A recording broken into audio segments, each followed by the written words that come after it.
안녕하세요. 나만의 개인 맞춤 법무사 김영용 법무사입니다. 이번 시간에는 제가 지난 시간에 개인 파산과 개인 회생의 차이점에 대해서 말씀을 드렸었는데요.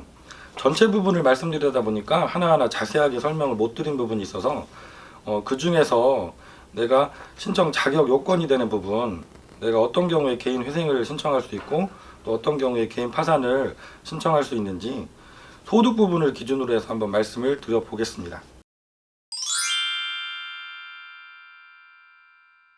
우선 제가 먼저 최근에 면책 결정을 받은 한 분의 사례를 간략하게 말씀을 드리고 설명을 드리도록 하겠습니다. 이분은 서울 지역에 거주하시는 30대 중반 되시는 남자분이셨고요. 결혼을 하셔서 자녀분이 한 명 있는 분이셨습니다. 하시는 일은 다른 직장을 없으셔서 건설 일용직으로 하루하루 이제 일당 생활을 하고 계신 분이었고요. 배우자분께서도 조그만 직장을 다니셔서 소득이 좀 있었는데 최근에 아이가 태어나면서 지금 휴직 중인 그런 상태에 계셨던 분입니다.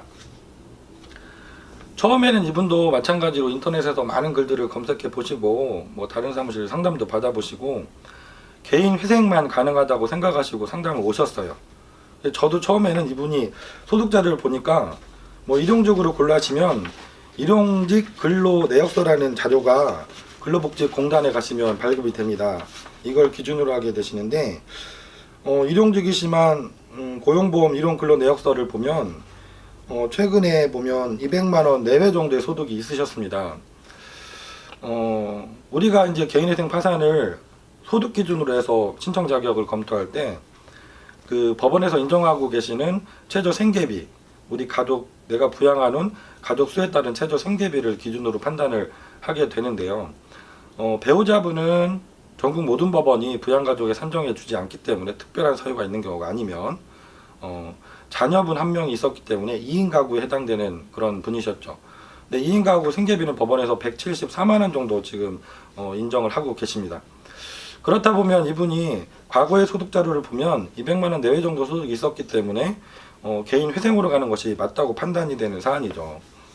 하지만 상담을 진행해 보니까 이분이 아무래도 힘든 일을 하시다 보니까 건설 현장에서 일하시다가 최근에 다치셔서 치료 중에 계셨고 그게 이제 장시간 치료를 요하는 그런 상태셨습니다. 그래서 개인회생으로 진행하면 이분이 역시 변제금을 미리 모아두거나 변제 수행을 잘 해나가시는 게 어쩔 수 없이 힘든 상황이 될 수밖에 없다 이런 생각이 들어서 고민 끝에 그런 사정을 소명자료를 잘 준비해서 개인 파산으로 진행하자라고 결정을 하고 진행했는데 아주 의외로 간단하게 잘 진행이 되어서 불과 4개월 만에 면책 결정까지 나오신 분의 사례입니다.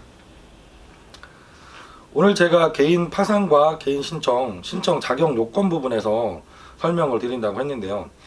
신청 자격 요건에서 가장 중요한 부분은 이 소득 부분입니다.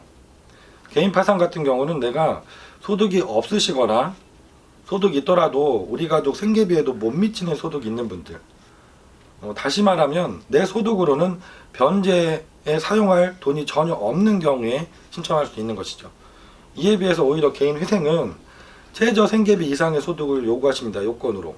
왜냐하면 우리 가족이 먹고는 살아야 되고 그것보다 조금 남는 돈이 있는 경우에 그 남는 돈을 변제 3년 동안 사용해 보고 그리고도 남는 채무는 잔존 채무를 탕감해 주겠다고 하는 제도이기 때문에 오히려 최저 생계비 이상의 소득이 있어야 된다는 것이 요건이 되는 것입니다. 근데 항상 제가 고민을 많이 하는 것은 의뢰인과 이 중간선상에 있는 분들이 상당히 많으세요. 이 소득이 법원에서 정해놓은 최저 생계비에서 왔다 갔다 하시는 분들인 거죠. 그리고 특히 일용직으로 근로하시는 분들이라든가 영업을 하시는 분들, 이런 분들 같은 경우는 장래 소득을 내가 장담할 수가 없지 않습니까? 그러다 보니까 무리하게 개인회생으로 갔다가 변제금을 중간에 납부하지 못하는 상황이 되어서 중간에 개인회생이 폐지된다면 내가 아무리 장기간 변제금을 납부해 왔더라도 그동안 납부했던 모든 변제금이 다 숲으로 돌아가고 하기 때문에 고민을 하게 되는데요. 이분 사례처럼 내가 지금 기존의 소득 활동에서는 최저 생계비 이상의 소득이 있었더라도 지금 내가 특별한 사유가 발생해 있다면 그리고 장래에 소득이 감소하거나 소득 활동이 어려운 사정이 예상이 된다면 이 부분을 충분히 소명 자료를 준비하고 그리고 법원에서 면책 절차를 진행하실 때도 관제인에게 그리고 판사님에게 그 부분을 잘 설명드려서 충분히 개인 회생이 아니라 개인 파산 절차를 통해서 면책을 받는 것도 가능하십니다.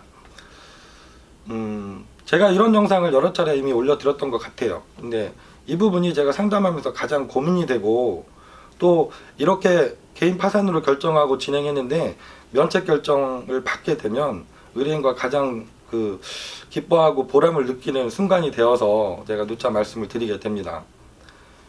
우리가 최종 목적은 면책입니다. 개인 회생이든 개인 파산이든. 근데 개인 회생에서 면책까지 가는 길이 험난한 분들이 많습니다.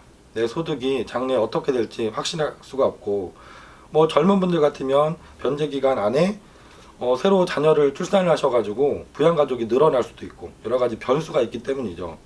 그래서 이렇게 애매한 상상이 있는 분들은 전문가와 꼭 상담을 받아 보시고 개인 회생이 아니라 개인 파산으로 내가 변제 기간을 거치지 않고 일시에 채무 전액을 탕감받는 절차를 선택할 수도 있는지 꼭 심도 있게 검토를 받아 보시고 결정을 하시기를 바랍니다. 김영룡 법무사였습니다. 감사합니다.